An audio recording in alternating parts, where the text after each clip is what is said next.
दोस्तों, कैसे हैं आप सभी। आई होप कि आप सभी बहुत अच्छे होंगे और अपने जीवन में कुछ नया और बेहतर करने का प्रयास भी ज़रूर कर रहे होंगे। तो आइए स्टार्ट करते हैं अपना 7th क्लास की एनसीईआरटी का चैप्टर नंबर 7, जिसमें हम पढ़ेंगे जनजातियाँ, खाना बदोश और एक जगह बसे हुए समुदाय के बारे में। तो आज हम जानेंगे कि जनजातियाँ क्या होती है और खाना बदोश क्या होते हैं और किस तरह से एक जगह बसे हुए समुदाय होते हैं वो किस तरह से रहते हैं, किस तरह से अपने जीवन व्यतीत करते हैं। आज हम इस सब के बारे में ही जानेंगे। यहाँ पर देखिए, ये जो चित्र दिखाया गया है आपके सामने, चित्र नंबर 1, यहाँ पर ये जनजातीय नृत्य है जो कि संताल चित्र खर्रा इसका नाम है। ये देखिए, यहाँ पर आपको अलग अलग टाइप के लोग दिख रहे होंगे और अलग अलग तरह से ये सेलिब्रेशन कर रहे हैं अपने अपने, जो यहाँ पर इन्होंने अपने अपने नृत्य दिखाए हैं कि कहाँ पर किस तरह से डांस होता है। तो अलग अलग जनजाति का अलग अलग ही डांस होता है, यहाँ पर आप देख सकते हैं। यहाँ पर चलिए अब इनके बारे में ध्यान से पढ़ेंगे और जानेंगे क्या होता है। देखिए, चैप्टर नंबर हमने 2, 3 और 4 में देखा था कि किस प्रकार से राज्यों का उत्थान और पतन हुआ, यानी किस तरह से राज्य उभर के आए और फिर उनका पतन हुआ धीरे धीरे। वो इस उठापटक के बीच ही कलाओं, दस्तकारियों और उत्पादक गतिविधियों की नई किस्में शहरों और गांवों में फल फूल रही थी और एक लंबे अंतराल में कई महत्वपूर्ण राजनीतिक, सामाजिक और आर्थिक परिवर्तन हुए। तो इसी दौरान जो ये सब परिवर्तन हुए हैं उन्हीं सब के बारे में हमें जानना है। लेकिन सामाजिक परिवर्तन हर जगह एक समान नहीं थे भाई, क्योंकि अलग अलग किस्म के जो समाज हैं वो अलग अलग तरीक़ों से विकसित हुए और ऐसा क्यों हुआ यही समझना हमारे लिए महत्वपूर्ण है और यही हम यहाँ पर समझने वाले हैं। तो इस उपमहाद्वीप की अगर बात करें तो इस उपमहाद्वीप के एक बड़े हिस्से में क्या होता था, समाज में एक वर्ण के नियम अनुसार पहले से ही विभाजित था समाज हमारा। तो एक बहुत बड़ा जो उपमहाद्वीप के अंदर हम देखते हैं तो पूरा हमारा जो समाज था वो समाज पूरा बटा हुआ था वर्णों में। तो ब्राह्मणों द्वारा सुझाए गए जो नियम थे बड़े बड़े राज्यों के राजाओं द्वारा स्वीकार किए गए थे और इससे उच्च और नीच तथा अमीर और गरीब के बीच का फासला बढ़ा और दिल्ली के सुल्तान और मुग़लों के काल में श्रेणीबद्ध समाज ज़्यादा जटिल हो गया। तो हमने देखा था कि पहले जो हम पढ़ते आ रहे हैं पिछले चैप्टर्स में, तो वहाँ पर वर्ण में डिवाइड हुआ करता था। जो 4 वर्ण हम पढ़ते हैं, ब्राह्मण, क्षत्रिय, वैश्य और शूद्र में बटा हुआ था। तो इस तरह से समाज का डिवाइडेशन था और इससे ऊंच नीच और अमीरी गरीबी का जो फासला था वो भी बढ़ा। तो इस दौरान ये समाज और ज़्यादा जटिल होता चला गया। अब हम देखते हैं बड़े शहरों से परे जो जनजातीय समाज होते हैं उनके बारे में। अलबत्ता दूसरे तरह के समाज भी उस समय मौजूद थे। उपमहाद्वीप में कई समाज ब्राह्मणों द्वारा सुझाए गए सामाजिक नियमों और कर्मकांडों को नहीं मानते थे, यानी कि उपमहाद्वीप के अंदर कई जो समाज थे वो जो ब्राह्मण लोग सुझाव देते थे उनके सुझाए गए नियमों और कर्मकांडों को नहीं मानते थे और ना ही वो कई असमान वर्गों में विभाजित थे और ऐसे समाजों को जनजातीय ही कहा जाता है। भाई वो लोग जो इन पंडितों के कहने में, ब्राह्मण्स के कहने में नहीं आते या किसी की नहीं मानते और ना ही वो ये जो वर्ण विभाजन है, ब्राह्मण, क्षत्रिय, वैश्य, शूद्र और फिर इसमें भी अलग अलग जनजातियाँ, तो इसमें भी अलग अलग जातियाँ, तो ये जो जनजातीय समाज होता है ये इन जातियों में विभक्त ना होकर अलग होता है। जो इन कर्मकांडों नियम को नहीं मानता है वही क्या कहलाते हैं, अक्सर ऐसे समाजों को ही हम कहते हैं जनजातीय। तो प्रत्येक जनजाति के जो सदस्य नातेदारी के बंधन से जुड़े होते थे और कई जनजातियाँ जो थी वो खेती से अपना जीविकोपार्जन करती थी, यानी कि जनजातियाँ ज़्यादातर जो थी वो खेती से ही अपना जीवन चलाते थे। और कुछ दूसरी जो जनजातियों के लोग थे वो शिकारी थे, संग्राहक यानी कि इकट्ठा करने वाले भोजन, या फिर पशुपालक थे। प्राय वे अपने निवास स्थान के प्राकृतिक संसाधनों का पूरा इस्तेमाल करने के लिए ही इन गतिविधियों का मिला जुला रूप अपनाते थे। और कुछ जनजातियां खाना बदोश थी और वो एक जगह से दूसरी जगह पर घूमती रहती थी। जो खाना बदोश जनजाति हुआ करती थी वो एक दो जगह से दूसरी जगह पर घूमती रहती थी। जनजातीय समूह संयुक्त रूप से भूमि और चारागाहों पर नियंत्रण रखते थे, यानी कि मिलजुल कर वो इकट्ठा भूमि पर भी और चारागाहों पर ही जनजातीय समूह उस पर अपना कंट्रोल रखते थे और अपने खुद के बनाए गए नियमों के आधार पर ही अपने परिवार के बीच इनका बंटवारा किया करते थे। तो ये अपने द्वारा ही रूल बनाते थे और इन सब का बंटवारा अपने अनुसार ही किया करते थे। इस उपमहाद्वीप के विभिन्न हिस्सों में कई बड़ी जनजातियाँ फली फूली। सामान्यतः ये जंगलों, पहाड़ों, रेगिस्तानों और दूसरी दुर्गम जगहों पर निवास करती थी।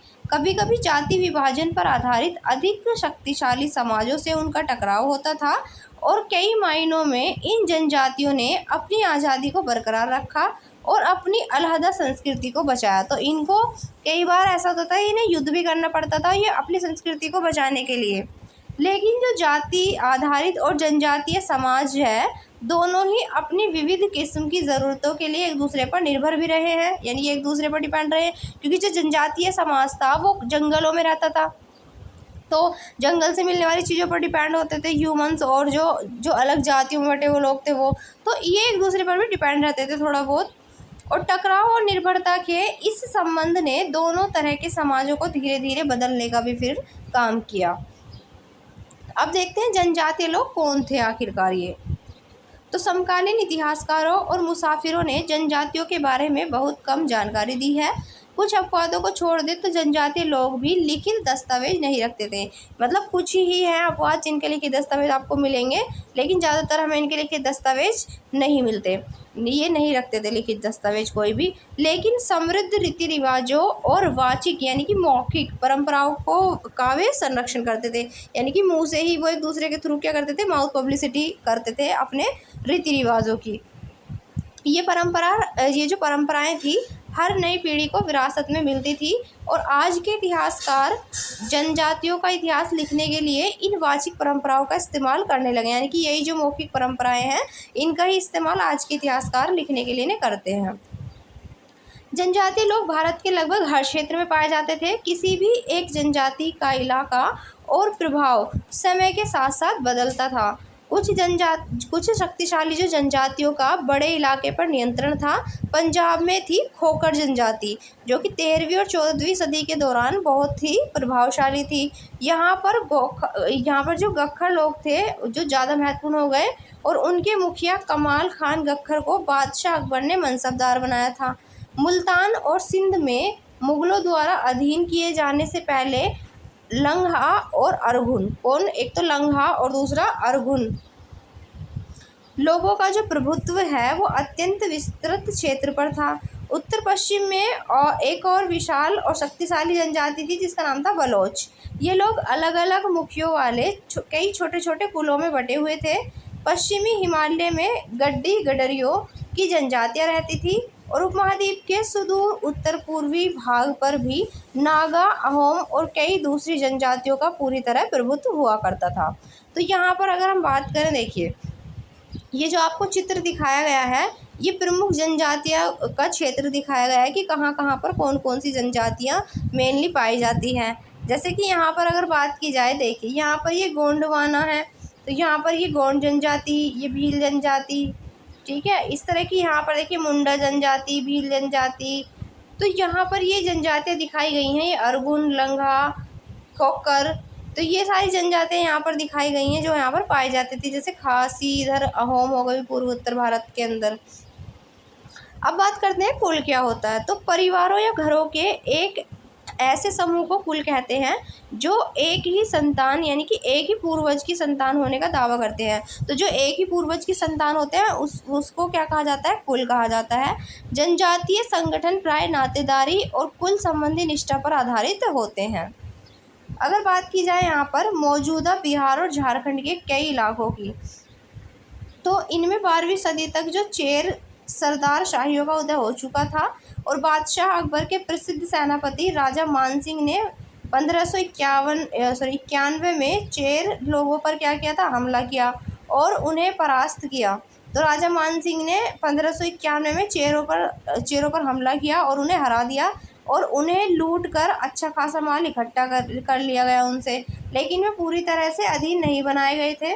और औरंगजेब के समय में मुग़ल सेनाओं ने चेर जो साम्राज्य था, चेर लोग थे, उन चेर लोगों के लिए कई किलों पर क्या कर लिया था, उनके कई किले कब्जे में कर लिए थे अपने, और इन जनजाति को अपने अधीनस्थ बना लिया था और इस क्षेत्र में रहने वाले जो महत्वपूर्ण जनजातियों में मुंडा और संथाल थे। यद्यपि जो उड़ीसा और बंगाल में भी रहते थे, ये जो संथाल थे, हालांकि ये कहाँ पर रहते थे, उड़ीसा और बंगाल में भी रहते थे। तो इनको अपने अंडर कर लिया था किन्होंने, मुगलों ने।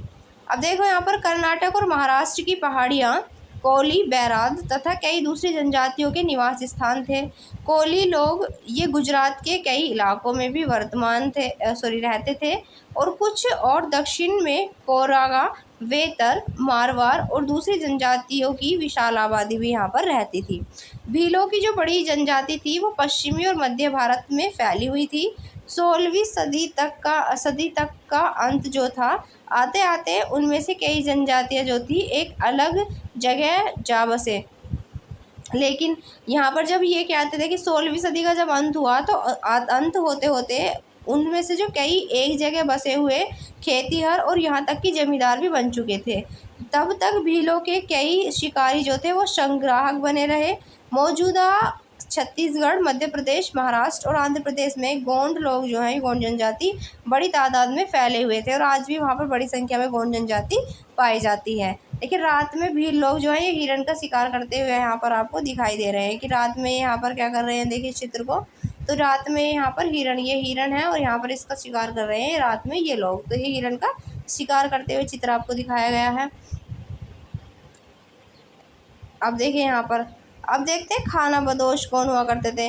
अगर आप इस चित्र को देखेंगे पहले, तो ये घुमंतु व्यापारियों की श्रृंखलाएं हैं जो कि भारत को बाहरी दुनिया से जोड़ती थी। यहाँ मेवा इकट्ठा करके उसे ऊँटों पर लादा जाता था। देखिए ऊँट पर लाद रखा है यहाँ पर मेवा इकट्ठा करके, तो इसको लादा जा रहा है। और मध्य एशिया के जो व्यापारी ऐसी वस्तुएं भारत लाते थे और बंजारे जो थे, बंजारे और अन्य व्यापारी उन्हें स्थानीय बाज़ारों तक पहुंचाने का काम किया करते थे। यहाँ पर देखिए किस तरह से ऊँट पर सामान को लाद कर ले जाया जा रहा है। ठीक है, अब देखते हैं खाना बदोश और घुमंतु लोग कैसे रहते थे। तो खाना बदोश वही जो एक जगह से दूसरी जगह घूमते रहते थे। तो खाना बदोश चरवाहे अपने जानवरों के साथ दूर दूर तक घूमते थे। उनका जीवन दूध और अन्य पशुचारी उत्पादों पर निर्भर था। वे खेतीहर गृहस्थों से अनाज, कपड़े, बर्तन, जो खेतीहर गृहस्थ हुआ करते थे उनसे अनाज, कपड़े, बर्तन और ऐसी ही चीज़ों के लिए ऊन, घी इत्यादि का विनिमय भी करते थे। कुछ खाना बदोश अपने जानवरों पर सामानों की ढुलाई का काम भी किया करते थे और एक जगह से दूसरी जगह आते जाते समय वे सामानों की खरीद फरोख्त भी किया करते थे। बंजारा लोग जो थे वो इसमें सबसे महत्वपूर्ण थे। तो जो बंजारा लोग थे, बंजारा लोग सबसे महत्वपूर्ण व्यापारी खाना बदोश थे और उनका कारवां टांडा कहलाता था। तो बंजारों का जो कारवां हुआ करता था उसको टांडा कहा जाता था। सुल्तान अलाउद्दीन खिलजी बंजारों का ही इस्तेमाल नगर के बाज़ारों तक अनाज की ढुलाई के लिए किया करते थे। कौन? तो अलाउद्दीन खिलजी। बादशाह जहांगीर ने अपने संस्मरणों में लिखा है कि बंजारे विभिन्न इलाकों से अपने बैलों पर अनाज लेकर शहरों में बेचते थे और सैन्य अभियानों के दौरान वे मुग़ल सेना के लिए खाद्यान्नों की ढुलाई का काम भी किया करते थे और किसी भी विशाल सेना के लिए 1 लाख बैल अनाज ढोते होंगे। मतलब ऐसा बताया गया है कि 1 लाख बैल तो यहाँ पर किसी भी सेना के लिए अनाज ढोने का काम किया ही करते होंगे। अब देखिए जो खाना बदोश और भ्रमणशील समूह है इनके बारे में बताया गया है। तो जो खाना बदोश हैं ये घुमंतु लोग होते हैं। उनमें से कई पशुचारी होते हैं जो अपने रेवड़ और पशु वृंद के साथ एक चारागाह से दूसरे चारागाह घूमते रहते थे और इसी तरह दस्तकार, फेरी वाले, नृतक, गायक और अन्य तमाशबीन भ्रमणशील समूह अपना काम धंधा करते हुए एक जगह से दूसरी जगह की यात्राएं करते रहते हैं। खाना बदोश और भ्रमणशील जो समूह हैं वो दोनों अक्सर उस जगह लौट कर आते हैं जहां उन्होंने पिछले साल का दौरा किया था। तो खाना बदोश जो खाने की जो मतलब अपने इधर उधर घूमते रहते हैं, अपने चारागाह के एवज में एक जगह से दूसरी जगह घूमते रहते हैं। और भ्रमणशील उनको कहेंगे जो अपने सामान को लेकर इधर उधर उन्हें बेचने के लिए जाते हैं। इस तरह से भी आप समझ सकते हैं। अब देखते हैं बंजारों की कि बंजारे कौन होते हैं। तो 17वीं सदी के आरंभ में भारत आने वाले एक अंग्रेज व्यापारी थे जिनका नाम था पीटर मंडी। इन्होंने बंजारों का वर्णन किया है। तो देखते हैं पीटर मंडी ने बंजारों के बारे में क्या कहा है। तो यहाँ पर बात करते हैं बंजारों की। तो सुबह हमारी मुलाकात बंजारों की एक टांडा से हुई थी, जिसमें 14,000 बैल जो थे वो थे। 14,000 बैल थे उसमें, और सारे पशु गेहूं और चावल जैसे अनाजों से लदे हुए थे। ये बंजारे लोग अपनी पूरी घर गृहस्थी, बीवी बच्चों को अपने साथ लेकर चलते हैं, और एक टांडा में कई परिवार होते हैं। उनका जीने का तरीका उन भारवाहकों से मिलता जुलता है जो लगातार एक जगह से दूसरी जगह जाते रहते हैं, और गाय बैल उनके अपने होते हैं। कई बार वे सौदागरों के द्वारा भाड़े पर नियुक्त किए जाते हैं, लेकिन ज़्यादातर वे खुद सौदागर होते थे। अनाज जहाँ जो सस्ता उपलब्ध है वहाँ से खरीदते थे, और उस जगह ले जाते थे जहाँ वह महंगा है। फिर वहाँ से क्या करते थे, वहाँ से फिर ऐसी चीज़ लाद के लाते थे जो किसी और जगह मुनाफे के साथ बेची जा सकती थी। तो टांडा में 600 से 700 लोग हो सकते हैं, और वो एक दिन में 6 या 7 मील से ज़्यादा सफ़र नहीं करते। यहाँ तक कि ठंडे मौसम में भी अपने गाय बैलों पर से सामान उतारने के बाद वे उन्हें चरने के लिए खुला छोड़ देते हैं, क्योंकि यहाँ ज़मीन पर्याप्त है और उन्हें रोकने वाला भी कोई नहीं है। तो इस तरह से बंजारे लोग किया करते थे, एक जगह से दूसरी जगह जाकर अपना सामान जहाँ पर सस्ता मिलता था वहाँ से खरीदते थे, और जहाँ महंगा उसको बेचा जा सकता था वहाँ पर महंगा बेचते थे। तो ये देखिए यहाँ पर कांस्य की एक मगरमच्छ कुटिया है, और ये कौंड जनजाति उड़ीसा के द्वारा यहाँ पर दिखाया गया है। तो देखते हैं, तो यहाँ पर देखिए कई जो पशुचारी जनजातियाँ थी वो मवेशी और घोड़ों जैसे जानवरों को पालने पोसने और संपन्न लोगों के हाथ उन्हें बेचने का काम किया करती थी। और छोटी मोटी फेरी वालों की विभिन्न जातियाँ भी एक गांव से दूसरे गांव भ्रमण किया करती थी। ये लोग रस्सी, सरकंडे की चीज़ें, फूस की चटाई और मोटे बोरे जैसे माल बनाते और बेचते थे। कभी कभी भिक्षुक लोग भी घुमंतु जो सौदागरों का काम किया करते थे। नर्तकों, गायकों और अन्य तमाशबीनों की भी जनजातियाँ थी जो विभिन्न नगरों और गांवों में कमाई के लिए अपनी कला का प्रदर्शन करती थी। तो यहाँ पर ऐसे लोग भी रहा करते थे जो क्या बनाते थे भाई, रस्सी, सरकंडे जैसी चीज़ें, फूस की चटाई, मोटे बोरे, ये सब बनाया करते थे। और जो भिखारी लोग हुआ करते थे वो भी घुमंतु सौदागरों का ही काम करते थे एक तरह से। और जो नाचने गाने वाले होते थे वो तमाशबीन भी जातियाँ हुआ करती थी ऐसी भी। और ये लोग क्या करते थे, गाँव और शहरों में जाते थे कमाई के लिए, अपनी कला का प्रदर्शन करते थे। जैसे कि आपने देखा होगा आज भी बहुत लोग हैं जो खेल दिखाते हैं, इधर उधर जाते हैं, अपनी कमाई करते हैं। अब देखते हैं बदलता समाज, नई जातियाँ और श्रेणियाँ। तो जैसे जैसे अर्थव्यवस्था और समाज की ज़रूरतें बढ़ती गईं, तो नए हुनर वाले लोगों की आवश्यकता भी पड़ी। वर्णों के भीतर छोटी छोटी जातियाँ उभरने लगी। उदाहरण के लिए ब्राह्मणों के बीच नई जो जातियाँ हैं वो सामने आई, और दूसरी ओर कई जनजातियाँ और सामाजिक समूहों को जाति विभाजित समाज में शामिल कर लिया गया और उन्हें जातियों का दर्जा दे दिया गया। विशेषज्ञता प्राप्त शिल्पियों, सुनार, लोहार, बढ़ई और राजमिस्त्री को भी ब्राह्मणों द्वारा जातियों के रूप में मान्यता दे दी गई। और वर्ण की बजाय जाति समाज के संगठन का आधार बनी। तो वर्ण की जगह यहाँ पर क्या बनती है, जाति, जो कि समाज के संगठन का आधार बनती है। अब देखते हैं यहाँ पर जाति पर विचार विमर्श। तो वर्तमान तमिलनाडु के तिरुचिरापल्ली ताल्लुक में स्थित ये है उय्याकोंडन। तो उय्याकोंडन उदययार के 12वीं शताब्दी के अभिलेख में ब्राह्मणों की एक सभा के विचार विमर्श का वर्णन मिलता है। तो देखते हैं यहाँ पर किस तरह से यहाँ पर जातियों का वर्णन किया गया है। तो वे रथकारों, जिसका शाब्दिक अर्थ है रथ बनाने वाले जो लोग हैं उन्हें रथकार कहा गया, इनकी सामाजिक स्थिति पर विचार विमर्श कर रहे थे। उन्होंने इस जाति के कामकाज तय किए जिनमें वास्तुकला, रथों और गाड़ियों का निर्माण, मंदिर द्वार बनाना, मूर्तियाँ स्थापित करना, बलि के लिए लकड़ियों से बने साज सामान जो थे उनको तैयार करना, मंडप बनाना और राजा के लिए जेवर बनाना शामिल था। तो ये काम इन्होंने इनको सौंप दिए, किसको, रथकारों को। तो यहाँ पर देख सकते हैं कि यहाँ पर किस तरह से विचार विमर्श कर रहे हैं और उनके कामों को यहाँ पर बांटा जा रहा है। आगे अगर बात की जाए 11वीं और 12वीं सदी तक आते आते जो क्षत्रियों के बीच नए राजपुत्र गोतों की ताकत में काफ़ी इजाफा हुआ। वे हूण, चंदेल, चालुक्य और कुछ दूसरे वंश परंपराओं से आते थे। इनमें से कुछ जो थे वो पहले जनजातियों में आते थे और बाद में कई कुल राजपूत मान लिए गए। धीरे धीरे उन्होंने पुराने शासकों की जगह ले ली, विशेषतः कृषि वाले क्षेत्रों में। यहाँ तक कि कई तरह के जो परिवर्तन हो रहे थे, ये शासकों ने शक्तिशाली राज्यों के निर्माण में अपनी संपदा का इस्तेमाल किया। तो इसमें भी क्या किया, शासकों ने शक्तिशाली राज्यों के निर्माण में अपनी संपदा का इस्तेमाल किया था। ये यहाँ पर जो चित्र दिखाया गया है, ये एक गोंड महिला को आप देख सकते हैं। ये गोंड जनजाति की महिला आपको दिखाई दे रही है। तो शासकों के रूप में जो राजपूत थे, राजपूत गोत्रों के उदय का जो कारण था, उदय के उदाहरण का जनजातीय लोगों ने अनुसरण किया। तो इनके अनुसरण किसके द्वारा किया गया, जनजातीय लोगों के द्वारा इनका अनुसरण किया गया। धीरे धीरे जो ब्राह्मण थे, ब्राह्मणों के समर्थन में कई जनजातियां जाति व्यवस्था का हिस्सा बन गई, लेकिन केवल प्रमुख जनजातीय परिवार ही शासक वर्ग में शामिल हो पाए। उनकी बहुसंख्यक आबादी और समाज की छोटी जातियों में ही जगह बना पाई। मतलब उनके जो बहुसंख्यक यानी बहुत सारी आबादी थी, जो कि समाज की छोटी जातियों में जगह बना पाई थी। और दूसरी तरफ पंजाब, सिंध और उत्तर पश्चिमी जो सरहद की प्रभुत्वशाली जनजातियों ने काफ़ी पहले ही इस्लाम को अपना लिया था। वे जाति व्यवस्था को नकारते थे और सनातनी हिंदू धर्म के द्वारा प्रस्तावित गैर बराबरी वाली जो व्यवस्था है, इन इलाकों में बड़े पैमाने पर स्वीकार नहीं की गई। तो क्योंकि हमारा जो समाज है हिंदू धर्म के अंदर, वो बहुत सारी जातियों में डिवाइड किया गया है, तो उन्होंने इसको न स्वीकार कर उन्होंने मुस्लिम धर्म को स्वीकार कर लिया। ठीक है।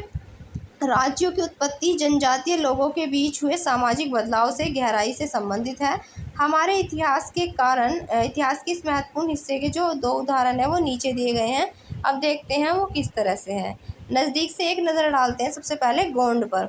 तो गोंड लोग जो है, ये गोंडवाना नामक विशाल वन प्रदेश में रहते थे। वे स्थानांतरीय कृषि वो होती है जगह बदल बदल कर जहाँ पर खेती की जाती है, तो स्थानांतरीय कृषि कहलाती है।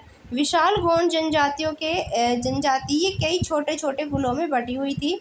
प्रत्येक कुल का अपना राजा या राय होता था। तो ये गोंड जनजाति अलग अलग छोटे छोटे कुलों में बटी हुई थी, जिसका अपना एक राजा या राय होता था।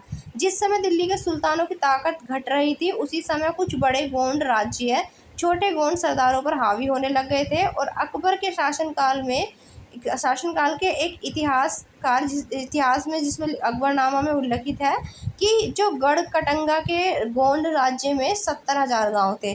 तो गढ़कटंगा का जो गोंड राज्य था उसके अंदर कितने गांव थे, तो उसके अंदर हुआ करते थे टोटल गांव कितने भाई, 70,000। तो अगर हम बात करें, इन राज्यों की जो प्रशासनिक व्यवस्था वो केंद्रीकृत हो रही थी और राज्य किसमें भाई, राज्य गढ़ों में विभाजित थे। और गढ़ जो था वो किसी खास गोंड कुल के नियंत्रण में हुआ करता था।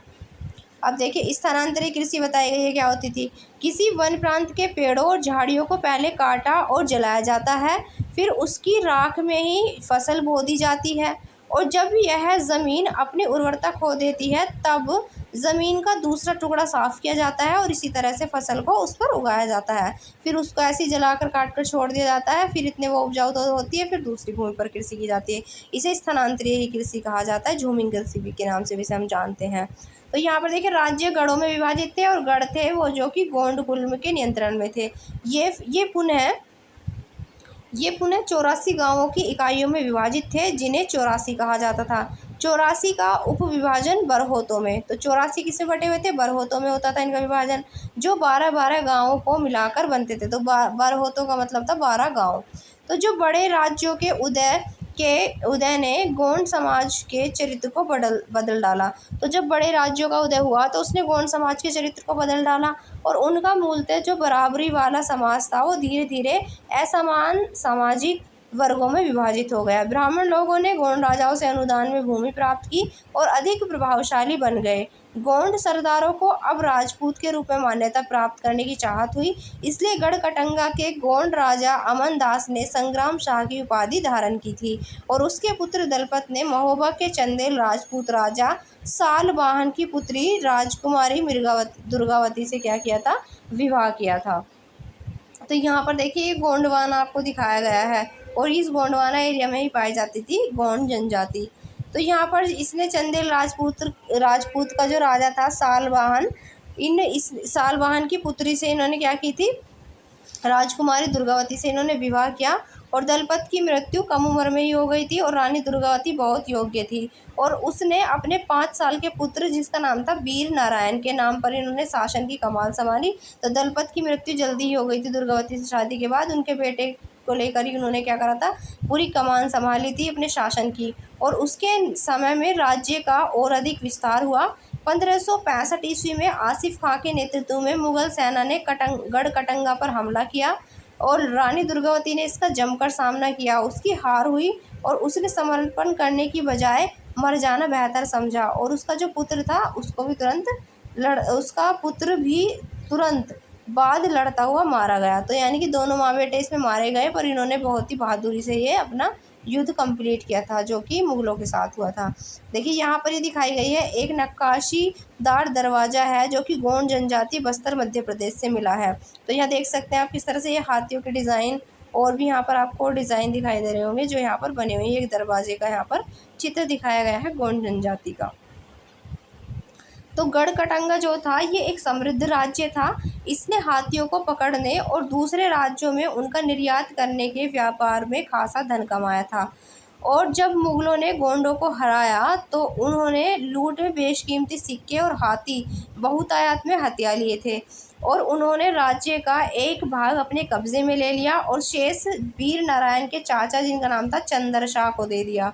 गढ़ कटंगा के पतन के बावजूद गोंड राज्य कुछ समय तक चलता रहा, लेकिन वे काफ़ी कमज़ोर हो गए और बाद में अधिक शक्तिशाली जो बुंदेल हुए और मराठों के खिलाफ उनके संघर्ष जो थे वो असफल रहे। अब देखते हैं यहाँ पर अहोम जनजाति। तो अभी तो हमने गोंड जनजाति के बारे में पढ़ा, अब एक महत्वपूर्ण और देखते हैं जनजाति जिसका नाम है अहोम जनजाति। अहोम लोग मौजूदा म्यांमार से आकर 13वीं सदी में ब्रह्मपुत्र घाटी में आ बसे। उन्हें भूइयाँ यानी कि भूस्वामी लोगों की पुरानी राजनीतिक व्यवस्था का दमन करके नए राज्य की स्थापना की। तो इन्होंने क्या किया, जो पुरानी राजनीतिक व्यवस्था का दमन किया और नए राज्य की स्थापना की भूइयाँओं ने। 16वीं सदी के दौरान उन्होंने चुटियों और कोचहाजों के राज्यों को अपने राज्य में मिला लिया और उन्होंने कई अन्य जनजातियों को भी अपने अधीन कर लिया। अहोमों ने एक बड़ा राज्य बनाया और इसके लिए 1530 के दशक में ही इतने वर्षों पहले आग्नेय अस्त्रों का इस्तेमाल किया। 1660 तक आते आते वे उच्च स्तरीय बारूद और तोपों का निर्माण करने में सक्षम हो गए। तो यानी कि जब 1660 वर्ष, तो आते आते इन्होंने क्या किया, बारूद और तोपों का निर्माण करने में ये लोग सक्षम हो गए। लेकिन अहोम जो थे, अहोम लोगों को दक्षिण पश्चिम से कई आक्रमणों का यहाँ पर सामना करना पड़ा। 1662 ईस्वी में मीर जुमला के नेतृत्व में मुगलों ने अहोम राज्यों पर हमला किया। तो 1662 में जो मीर जुल्मा थे उनके नेतृत्व में यहाँ पर क्या हुआ था, मीर जुल्मा के नेतृत्व में मुगलों ने अहोम राज्य पर यहाँ पर हमला किया और बहादुरी से सामना करने के बावजूद अहोम की यहाँ पर क्या हुई, पराजय हुई। अहोम जनजाति यहाँ पर हार गई। लेकिन उस क्षेत्र पर मुगलों का प्रत्यक्ष नियंत्रण ज़्यादा समय तक बना नहीं रह सका। अहोम राज्य बेगार पर निर्भर था और राज्य के लिए जिन लोगों से बेगार मतलब होता है ज़बरदस्ती किसी से काम कराना, तो राज्य के लिए जिन लोगों से ज़बरन काम लिया जाता था वे पाइक कहलाते थे। जिनसे ज़बरदस्ती काम कराया जाता था वो क्या कहलाते थे, पाइक। अहोम राज्य में एक जनगणना की गई थी। प्रत्येक गांव को अपनी बारी आने पर निश्चित संख्या में पाइक भेजने होते थे और इसके लिए जनगणना के बाद सघन आबादी वाले इलाकों से कम आबादी वाले इलाकों में जो कम लोगों को स्थानांतरित किया गया और इस प्रकार से जो अहोम थे कुल टूट गए और 17वीं शताब्दी का पूर्वार्ध पूरा होते होते इनका जो प्रशासन खासा केंद्रीकृत हो चुका था। लगभग सभी जो वयस्क पुरुष युद्ध के दौरान सेना में अपनी सेवाएं जो हैं वो प्रदान करते थे और दूसरे समय में बांध, सिंचाई व्यवस्था इत्यादि के निर्माण या अन्य सार्वजनिक कार्यों में जुटे रहते थे। अहोम लोग चावल की खेती के भी नए तरीके भी अमल में ले गए, यानी कि नए तरीक़ों से इन्होंने खेती को शुरू किया। चावल की खेती भी नए नए तरीके से की। यहाँ पर अगर आप देखेंगे इसमें तो यहाँ पर पूर्वी भारत है उसकी जनजातियाँ यहाँ पर दिखाई गई हैं। देखिए जैसे गारो, खासी, जयंतिया, ठीक है, मिहिर, तो इस तरह की जनजातियाँ यहाँ पर दिखाई गई हैं। भूटिया हो गई, तो ये है कौन सी जनजाति, ये है उत्तर भारत की जनजाति, नागा जनजाति हो गई। जैसे कि यहाँ पर देखिए ये जो दिखाया गया है चित्र आपको यहाँ पर, ये कान के आभूषण है ये, ठीक है। तो यहाँ पर कबोई नागा जनजाति मणिपुर के द्वारा ये बनाए गए हैं। तो कबोई जनजाति मणिपुर में पाई जाती है। तो अब यहाँ पर बात करते हैं, तो अहोम लोग क्या करते थे भाई, चावल की खेती के भी ये नए नए तरीके लेके आए अपने सामने। फिर इनके द्वारा अहोम जो समाज था ये कुलों में विभाजित था, जिन्हें खेल कहा जाता था। तो जो इनके कुल थे, कुल को खेल कहा जाता था, और वहाँ दस्तकारों की बहुत कम जनजातियाँ थी, इसलिए अहोम क्षेत्र में दस्तकार निकटवर्ती क्षेत्रों से आए थे। एक खेल के नियंत्रण में प्राय कई गांव होते थे। किसान को अपने ग्राम समुदाय के द्वारा जमीन दी जाती थी, और समुदाय की सहमति के बगैर राजा तक इसे वापस नहीं ले सकता था। यानी कि यहाँ पर क्या होता था, दस्तकार वगैरह भी थे भाई, खेल कहा जाता था किसे, समाज जो कुल थे उनको खेल कहा जाता था, और दस्तकार लोगों की यहाँ पर जातियाँ जो थी वो कम हुआ करती थी। तो इसलिए जो अहोम क्षेत्र थे या दस्तकार जो थे यहाँ पर अलग अलग क्षेत्रों से, आसपास के क्षेत्रों से आ जाते थे। और एक खेल के नियंत्रण में जो कई गाँव हुआ करते थे, खेल मतलब कुल, तो एक कुल समाज जो होता था अहोमों का, उसके अंदर कई गाँव आते थे, और किसान को अपने गाँव समुदाय के द्वारा ज़मीन दी जाती थी, और समुदाय की सहमति के बिना राजा इसे वापस नहीं ले सकता था। शुरुआत में अहोम लोग अपने जनजातीय देवताओं की उपासना करते थे, लेकिन 17वीं शताब्दी के पूर्वार्ध में ब्राह्मणों के प्रभाव में बढ़ोतरी हुई। मंदिरों और ब्राह्मणों को राजा के द्वारा भूमि अनुदान में दी गई, और शिव सिंह जो कि 1714 से 44 के इनके काल में हिंदू धर्म वहाँ का प्रधान धर्म बन गया था। लेकिन अहोम राजाओं ने हिंदू धर्म को अपनाने के बाद अपनी जो पारंपरिक आस्था थी उसको पूरी तरह से नहीं छोड़ा था। यानी कि हिंदू धर्म अपना लिया, उसके बाद भी इन्होंने जो इनकी खुद ही पारंपरिक आस्था थी उसको नहीं छोड़ा था। अहोम समाज एक अत्यंत परिष्कृत समाज था। कवियों और विद्वानों को अनुदान में दी जो भूमि यानी कि ज़मीन जो दी जाती थी वो नाट्य कर्म को प्रोत्साहन किया जाता था उसके द्वारा। तो नाट्य कर्म को प्रोत्साहन दिया जाता था। संस्कृत की महत्वपूर्ण कृतियों का स्थानीय भाषा में अनुवाद किया गया था, और बुरंजी नामक ऐतिहासिक कृतियों को पहले अहोम भाषा में और फिर असमिया भाषा में लिखा गया था। अब देखते हैं निष्कर्ष क्या निकलता है। जिस युग की हम चर्चा करते आए हैं उस युग के दौरान उपमहाद्वीप में काफ़ी सामाजिक परिवर्तन हुए। वर्ण आधारित समाज और जनजातीय लोग एक दूसरे के साथ संपर्क में लगातार आते रहे, और इस आदान प्रदान ने दोनों तरह के समाजों में अनुकूलन और बदलाव की प्रक्रिया चलाई। बहुत सी विभिन्न जो प्रकार की जनजातियाँ थी, और उन्होंने विभिन्न प्रकार की जीविकाएं अपनाई। कालांतर में उनमें से कई जो जाति आधारित समाजों में शामिल हो गई, लेकिन जो कईयों ने क्या किया, जाति व्यवस्था और जो हिंदू धर्म दोनों को ही नकार दिया। लेकिन कुछ जो जनजातियों ने सुसंगठित प्रशासनिक व्यवस्था वाले विस्तृत राज्यों की स्थापना की, और इस तरह से वे राजनीतिक रूप से ताकतवर हो गए। इसने क्या किया, इसने उन्हें बृहत्तर और अधिक जटिल राज्यों और साम्राज्य के साथ संघर्ष की स्थिति में लाकर खड़ा कर दिया, जो इसके साथ यहाँ पर शामिल होना चाहते थे। अब देखते हैं अन्यत्र में, हमारा चैप्टर फिनिश हो चुका है। अब देखते हैं पूरे वर्ल्ड लेवल पे क्या चल रहा था। तो अन्यत्र में क्या है, अपने एटलस में मंगोलिया ढूंढो। अगर आप मंगोलिया देखेंगे तो आपको दिखाई देगा उत्तर भारत में, यानी कि जो भारत है, भारत के उत्तर में आपको मंगोलिया दिखाई देगा, मंगोल।